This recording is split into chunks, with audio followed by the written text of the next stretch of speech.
procrastination is not laziness. It shows you that you're just in survival mode. You're literally in fight, flight, or freeze. Because here's the thing, we think that we're being lazy. We think that we're not doing enough because we're not executing. And so we beat ourselves up, especially if we're entrepreneurs, especially if we have multiple things that we're working on in our business and possibly still having a full-time job that we love having. We feel like, oh man, I wish I was moving forward. I wish things were better. I wish I was making more money. I wish all these different things. And we keep finding ourselves having the time blocked out and just not doing the thing. And so I want to just enlighten you, because I'm a positive intelligence coach and I help people really uncover their self-sabotaging behaviors. And one of the biggest indicators that we're in this negative emotion state, that we're self-sabotaging, is procrastination. Because many times we're procrastinating on something that we really believe we desire to do.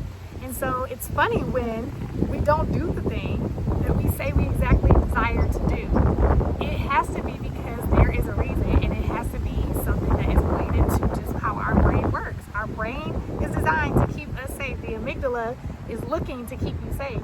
So procrastination is just a sign that fight, flight, or freeze are in effect. So I want to give you some of those sabotaging tendencies that you might find yourself doing when you are procrastinating. One is restlessness. So this is a self-sabotaging tendency that I have exhibited, some of my clients have exhibited, and it's actually the way that if something is going on with me, it's the way that I flight. It's how I run away, but it's a form of procrastination, restlessness. And that's like you looking to do all the things. You're keeping yourself busy. You can't sit down and do the thing. And so you'd rather find something else to do because you're literally trying to find something that brings you more comfort, something that's easier to do or seemingly easier to do, so that you just fill your time up. And when you fill your time up, you get to the end of the day and you're like, oh, I still don't have time to do the thing. And so you're still feeling the anxiety that comes with not doing something that you say you want to do. So you call yourself lazy or you beat yourself up. But if you really want to get down to the get down, it's really your brain fighting back on doing something new that might make you feel shame, fear, guilt from the outcome. So somewhere in here, in your head, you are playing out a worst case scenario. You're playing out that, oh my goodness, this is going to take too long. Or, oh my goodness, if I do this, what is this going to mean about how I got to keep showing up? There's all these fears, there's all these layers of things that are going on subconsciously. And so what does your body do? It starts panicking and running all over the place. And so you're procrastinating on the very thing. So if you find yourself doing that, that's restlessness. And so when you see that happening, don't just give into it, just notice it and see if you can give yourself some time to notice and then make some time to actually tackle the thing. So that's going to be for all of these, but specifically for restlessness, I've had it before. Matter of fact, even today, creating this video, you all, I felt like so many things were happening today. And when it was time for me to start recording videos, I was like, oh, I don't know if I have time now because all these things started happening. And I was like, the day is almost over. I really want to go for a walk. I want to hang out. And I almost didn't do it. And then I did, what I just told you to do. I was like, you know what? I'm going to pause myself, notice what's happening. It's like I'm being restless, and that makes me want to procrastinate because I'm thinking about how long it might take and all of this, and I might not get to do something fun. And I was like, you know what? Let's just make one. And if we just make one, let's just do that and see how it goes. This is my third video today, you all.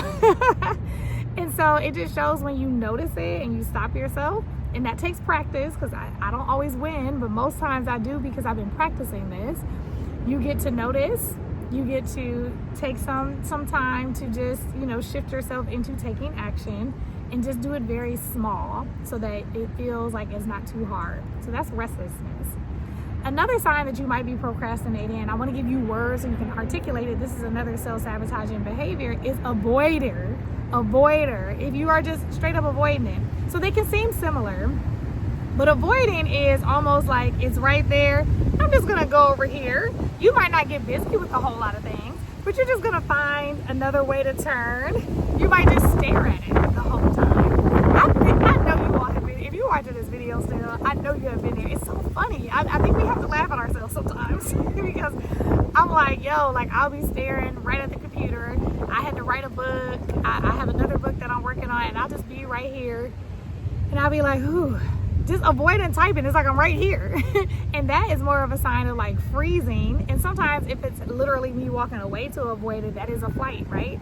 That's a flight. Or sometimes just bucking up against the system. Sometimes my mind will be like, man, why am I even doing this? Like, do I really want to do this? It's like this whole fight with the next step that is required to do the thing I said I want to do.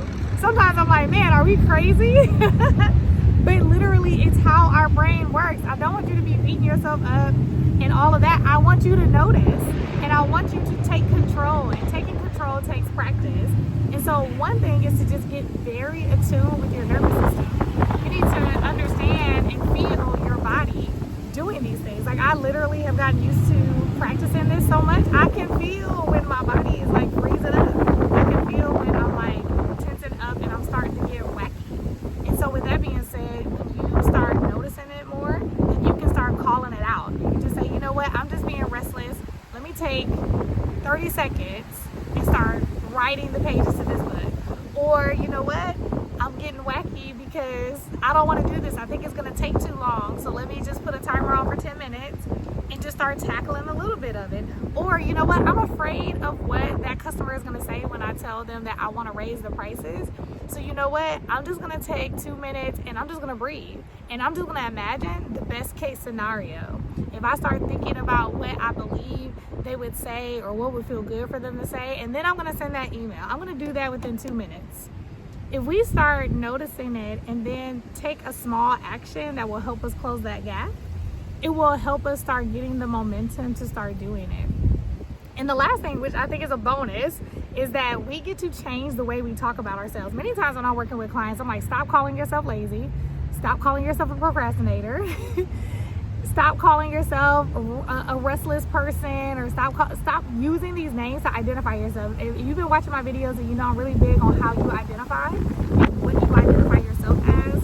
And the more that we identify as a thing, the more that we take on the characteristics of that thing. Because our brain hears us and we're continuing to affirm to our brain like, yeah, that's what I do. And we do that with our behavior. But if we start telling our brain something different and then start slowly but surely taking those small actions aligned to the new thing that we're saying, we're giving our brain something to work with. And so when you stop saying those things about yourself and you say, I'm a productive person, I am an aware person, I get things done, you know, like you start saying this and then you start acting like it. You have to start connecting the behavior to what you actually are saying to yourself. That is going to be the game changer. So if you like this video, you'll definitely like my main character playbook. I would love to see you grow in this area of identity and start taking action on the things that you desire to do. And identity change is the highest form of habit change. It's so powerful. I want to see you